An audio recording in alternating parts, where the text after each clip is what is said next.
إن الحمد لله نحمده ونستعينه ونستغفره ونعوذ بالله من شرور أنفسنا ومن سيئات أعمالنا.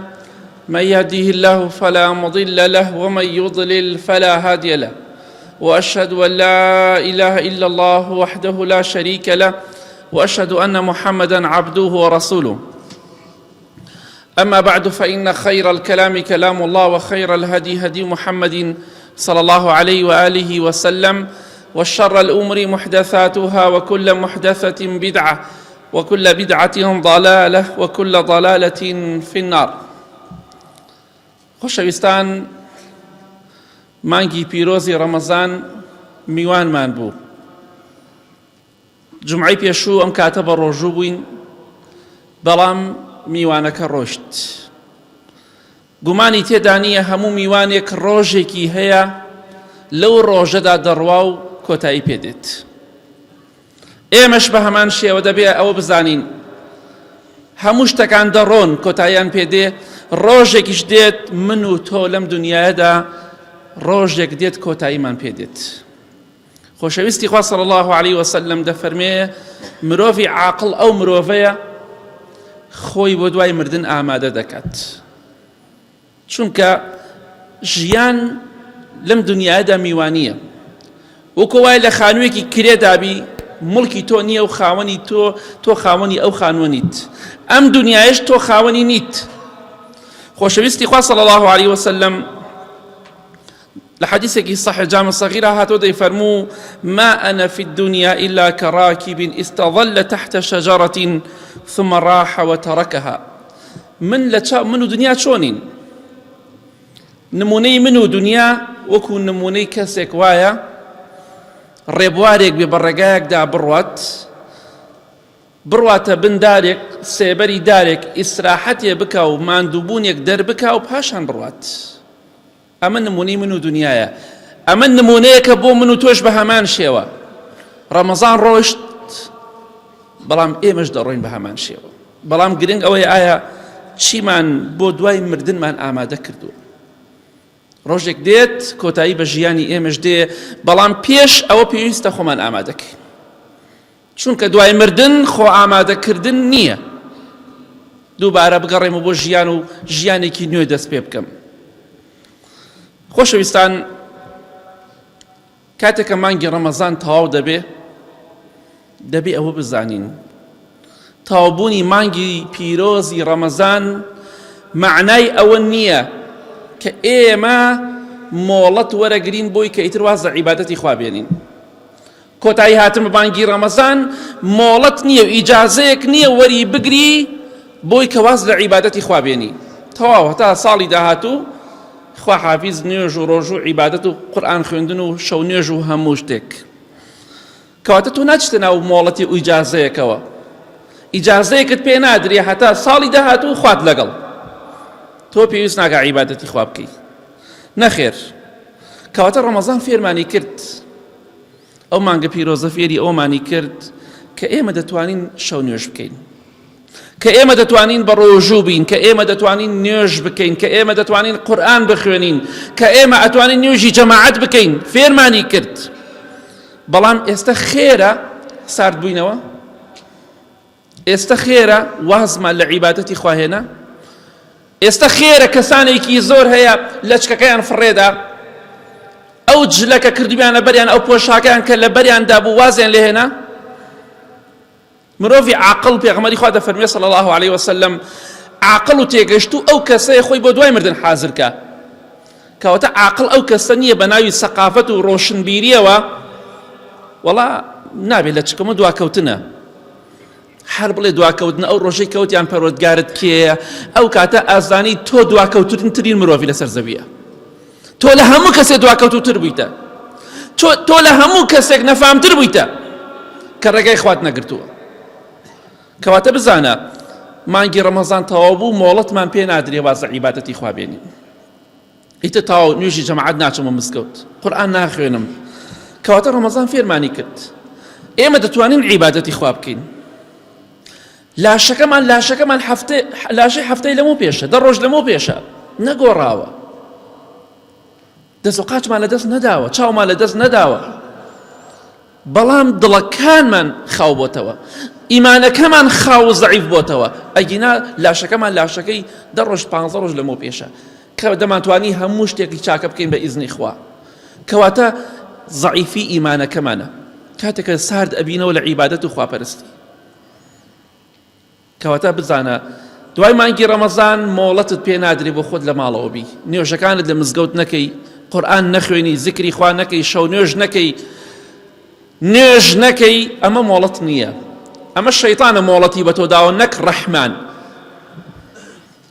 چونکە خوای گەورە دەفەرمێ واعبد ربك حتى يأتيك اليقين. أي محمد صلى الله عليه وسلم عبادتي خوابك حتى أو روحي دمريت، خوشويستي خوا صلى الله عليه وسلم حتى روحي درجو نيجي لسلانتشو. صحابة نيجي كان لسلانتشو يكفرز خير لسلمنت ولا بشي بيري بكرو لخوت أو كسيوت من قشتو متى يقين نيجم لسرنماوة أو قم رايا أو سر لشيواوة أو دجدينا شون كابي غمران سلامي خوان نسبي نقشتنا أو يقيني كهندي كسبنا أو ئیسلام و پێی دەگەن و دەڵێن ئێمە گەشتوونەتە یەقین و نوێژمان لەسەر هەڵگیراوە. ئەی بۆ پێغەمبەری خوا صلی الله عليه وسلم سەحابە بۆ پێ نەگەیشت؟ با ئینسان بیرێ بکاتەوە، کەس لەوان بەڕێزتر نییە. وەک باسمان کە عیسا پێغەمبەر سەلامی خوای لەسەر بێ فەرمووی خوا فەرمانی پێم کردووە نوێژ بکەم و زەکات بدەم ما دمت حەیە حتا ئەو ڕۆژەی من زیندوم. بۆ ئەمە لە عیسا پیرۆزتر و مبارەکتر و بەڕێزترن؟ نەخێر. ئینسان ئەگەر لەو دینەی خوا شارەزا بێت دەزانی ئەمانە ساختەچی و فێڵباز و دلۆ ڕێبەڕێسان درۆزنن. ئەگینا کەس نییە بڵێ نوێژم لەسەر لاچێت ئیلا مەگەر شێت، مەگە کەسێک شێت بێ، شێتی زگماکی یا کەسێک مناڵ بێ و بالغ نەبوو بێ، ئەگینا نوێژ نەکردن نییە بە هیچ جۆرێک. دوای نوێژ دەبینین دوای نوێژی جومعە تەماشا دەکەی خەڵکی چی دەکات، ڕێگای خوا ناگرن، خێزانەکەی دەباتە دەرەوە بە شێوەیەکی ناشەرعی. ئەی کوا لەچکەکەی مانگی ڕەمەزانت خوشکە بەڕێزەکەم چی بەسەرا هات؟ هەڵت گرت؟ تەواو خوای فەرمووی یەک مانگی بیکە و تەواو یەک مانگە نیو لەچک بدە بەسەر تاو بیکە ملت و تەواو. خوا شتی وای فەرمووە، پێغەمبەری خوا صلی الله عليه وسلم شتی وای فەرمووە، لە دینا شتی وا هەیە حتا مردن دەبێ عیبادەتی خوا بکەی کە لە عیبادەتەکان خۆداپۆشینە بۆ تۆی بەڕێز. دوای مانگی ڕەمەزان قورئان هەجر مەکەن، واز لە قورئان مەهێنن، قورئان خوێندن بەردەوام بن لەسەری. مانگی پیرۆزی ڕەمەزان ئەوەی فێری ئێمە کرد، ئێمە دەتوانین ڕۆژانە جوزی قورئان بخوێنینەوە بەلای نکەمەوە. ڕەمەزان فێرمانی کرد. مانگی ڕەمەزان بۆ توانیمان ختمەیە زیاتر چەند ختمەیە بکەین الحەمدولله.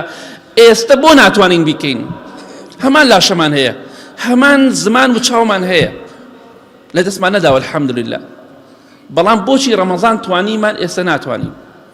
هۆکارەکەی ئیمانەکەمانە، ئیمانەکەمان لاوازە، ئیمانەکەمان بڕ ناکە 12 مانگە عیبادەتی خوا بکە، ئیمانەکەمان ئەوەندە بەهێز نییە 12 مانگ قورئانی پیرۆز بخوێنێتەوە.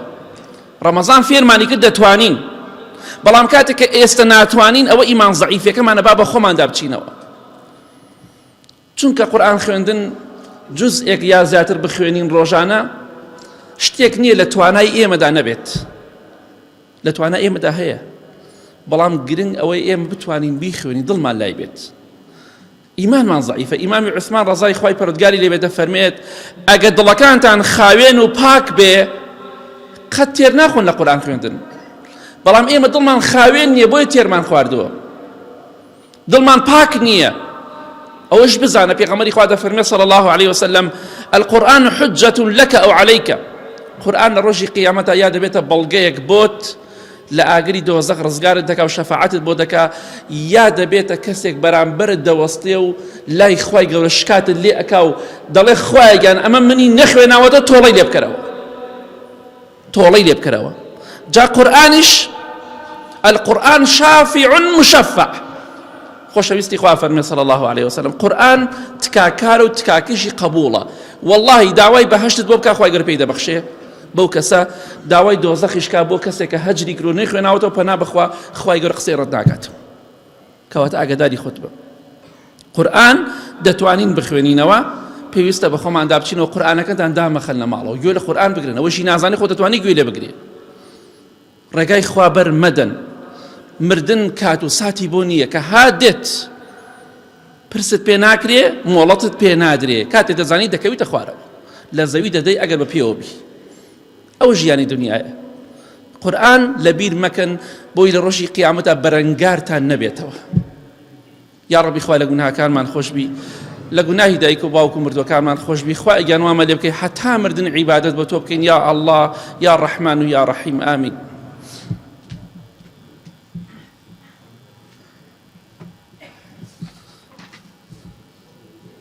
الحمد لله والصلاة والسلام على رسول الله وعلى آله وصحبه ومن والاه خۆشەویستان هەندێک ئافرەت هەیە دەبینیت بە سووف فانیلەیەک شتێک دروست دەکات بەڵام ئەوەی کە شارەزا بێ دەزانی دوایی دەتوانی شوێنەکەی ڕای بکێشی ئەو شوێنەکە هەر هەمووی دووبارە ئەو خۆی لێ بکەیتەوە دووبارە بکەیتەوە سووفەکە و فانیلەکە یاخود ئەو شتێک کە دروستت کردو کۆتایی پێبێ ڕایەکێشی خەت بە خەت دێت لەگەڵ دەستا ئایا ئینسانێک ئەگەر ڕۆژانە ئەمە بکات شتێک دروست بکات حتا ئێوارە ملی داگرێت و شتێک دروست کات و ئێوارەی ڕای کێشێت و دووبارە ئەو خۆی لێ بکاتەوە دووبارە لولی بکاتەوە ئەمە چی پێدەوترێ ئەمە ئینسانێکی نەفام و نەزانی پێدەوترێ خوای گەورە دەفەرمێ ولا تكونوا كالتي نقضت غزلها من بعد قوة أنكاثا نەکەن وەکو ئەو کەسانە بن کە خوریەکان ڕیسەکان دەکەن بە خوری ڕیسەکان دەکەن بە خوری واتە هەرچیان کردووە دووبارە کۆتایی پێدەهێن و خۆی لێ دەکەنەوە دەڵێن ئافرەتێکی شێت هەبوو لە شاری مەکە هەتا ئێوارە تەشی دەڕێسا و شتی دەکرد و بەڵام ئێوارە هەمووی هەڵەوەشانەوە خوای گەورە دەفەرمێ ئێوەش ئاوا مەکەن تۆش ئەو عیبادەت و خواپەرستەی کە کردوتە بەردەوام بە لەسەری ڕەمەزان دەڕوات بەڵام عوبودیەت و عیبادەتکردن بۆ خوای گەورە کۆتایی پێ نایە مانگی ڕەمەزان دەڕوات مانگی عیبادەت بەڵام یانزە مانگەی تریش مانگی عیبادەت ڕاستەکی ڕەمەزان عیبادەتی زیاتر تێدایە بەڵام دوای ڕەمەزانیش عیبادەت هەر بەردەوامە نوێش پەیوەندی بە ڕەمەزانەوە نییە عیبادەتی خوا پەیوەندی تەنها بە ڕەمەزانەوە نییە کۆتایی پێ نایە بۆیە تۆ عەبدی خوا بە عەبدی خوا بە لە هەردوو زەمانەکەدا لە هەموو تەمەنتا مانگێک تەنها عیبادەت بەخوا مەکە بەس بیرێ وکرە و یعنی بیرێ لە خۆت بکەرەوە تۆ لە 12 مانگا یەک مانگی عیبادەت بەخوا دەکەی لە 12 ڕۆژە یەک ڕۆژێک نوێژ دەکەی لە 12 ڕۆژدا یەک ڕۆژ قورئان دەخوێنی لە 12 ڕۆژدا یەک ڕۆژ خوات لە بیرە ئایا ئەمە شەرمەزاری نییە بۆ قیامەتت ئایا ئەمە قیامەتت خراپ و ڕەش ناکات چی ڕوویەکەت هەیە لای خوای گەورە بەم شێوەیە بگەیتەوە خزمەتی خوای گەورە حەقی خوا کۆتایی پێ نایە حەقی خوا عیبادەتە پێغەمبەری خوا صلی الله عليه وسلم فەرمووی حەق و مافی خوا بەسەر بەندەکانەوە زانی چییە ئەی معاذ ڕەزای خوا لێ بێ فەرمووی نە خوا و پێغەمبەری خوا صلی الله عليه وسلم باشتر دەزانن فەرمووی حەقی خوا مافی خوا بەسەر بەندەکانی ئەوەیە کە عیبادەتی بۆ بکەن و مافی بەندەکانیش بەسەر خواوە ئەمە خوای گەورە و فەزڵ و کەرەمێک دایناوە لەسەر خۆی ئەوەی عیبادەتی بۆ بکە عەزابی نادات نایخاتە جەهەنەمەوە کەواتە مافی خوا کۆتایی پێ نەهاتووە دوای مانگی ڕەمەزانیش بە هەمان شێوە پێویستە عیبادەتی خوا بکەیت چونکە ئەڵڵا پەروەردگاری ڕەمەزان و غەیری ڕەمەزانە لە دینە شتێک هاتووە ئاەتێک حەدیثێک هاتووە بڵێ مانگی ڕەمەزان نوێژ بکە و عیبادەت بکە و تەواو خوای گەورە بە پێغەمبەری خوای صلی الله عليه وسلم فەرموو من 5 نوێژم لەسەر خۆت و ئومەتەکەت فەرز کردو مانگی ڕەمەزان شتی وای فەرموو خوای گەورە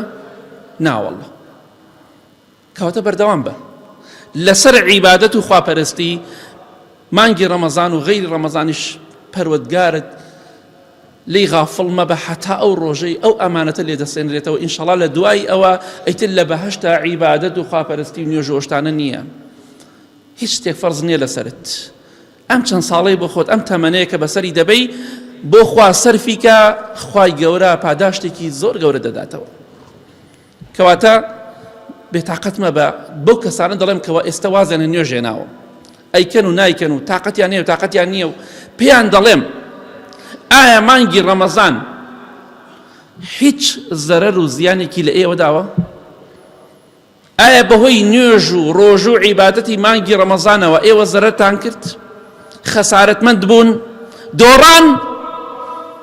ئیفلاستان هێنا واستان لە عیبادەتی خوا هێناوە؟ ئەو مانگە پیرۆزە چی زەرەرێکی لە تۆدا کە ئەمڕۆ واز لە عیبادەتی خوا هێنا؟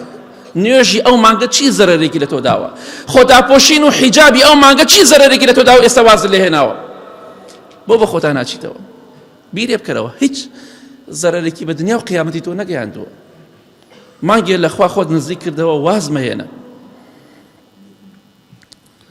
ئاگداری دوای مانگی ڕەمەزان بە لە شەیطان دەست خۆش بێ. الحەمدولله لە مانگی ڕەمەزانە بە قسەی شەیطانت نەکرد. شەیطان وتی نوێژ مەکە، نوێژت کرد. وتی ڕۆژوو مەگرە، ڕۆژوت گرت.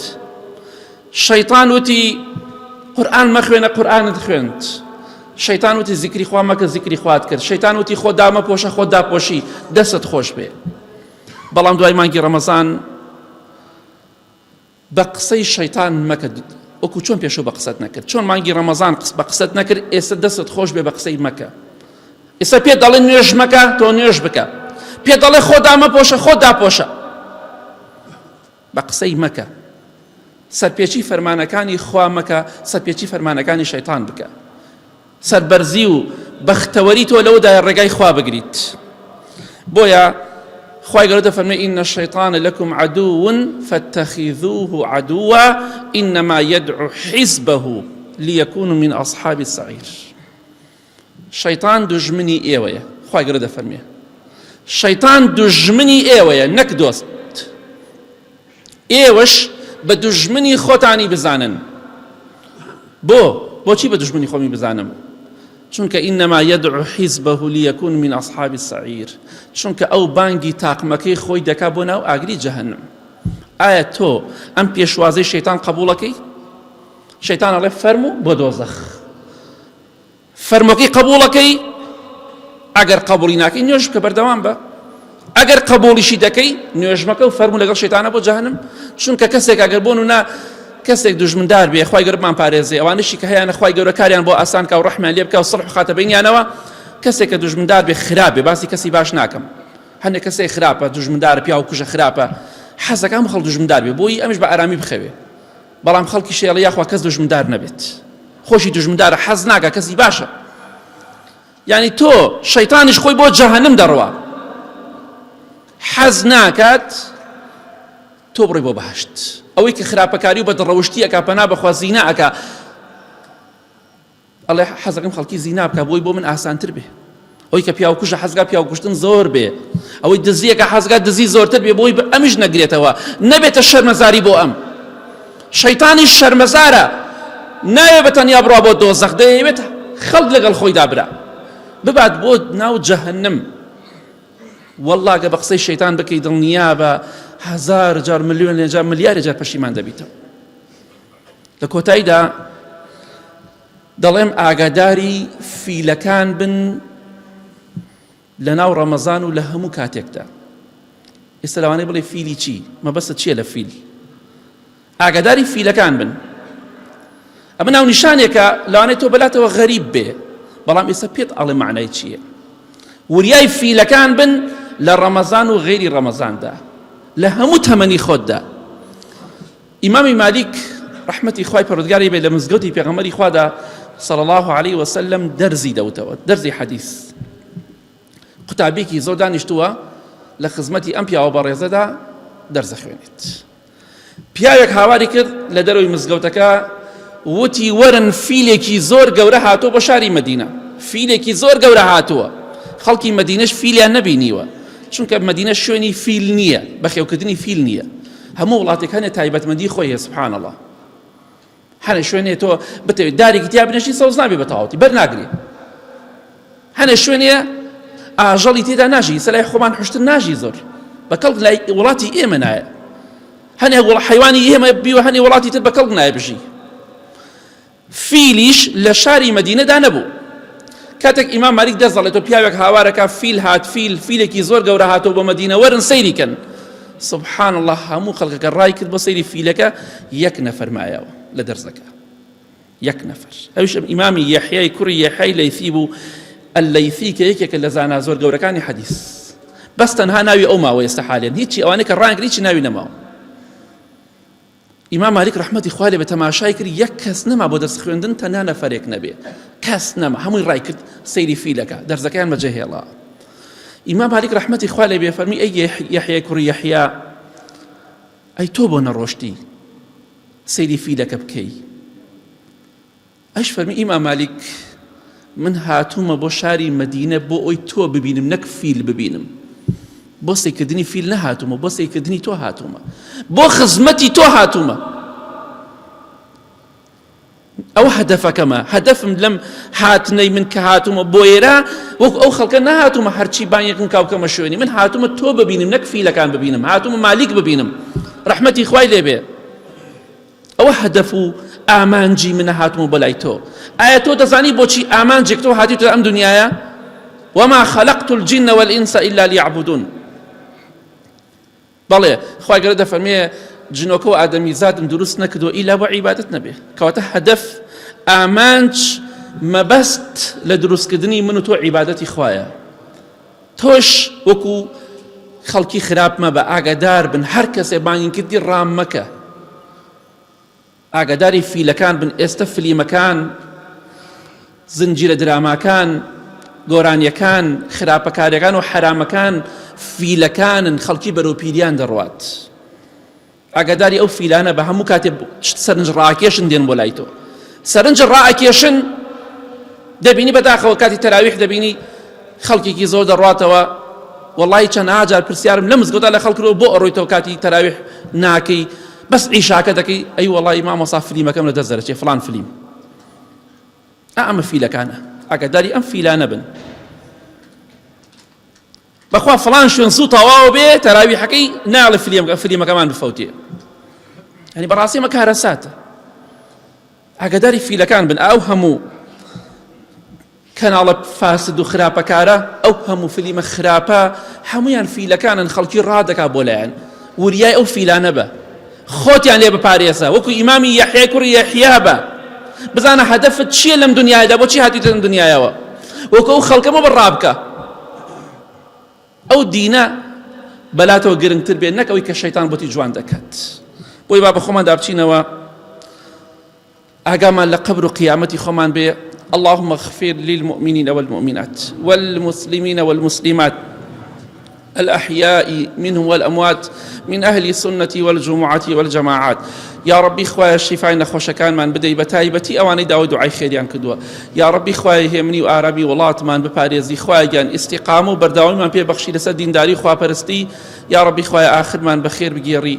يا ربي خوايا بردوام من كي استقامة ببخشي. يا الله خوايا باراني برحمة من ببارينا خوايا رحم ومهرباني خود برجينا بسرمانا. آمين آمين آمين. وصلى الله على محمد وآله وصحبه أجمعين.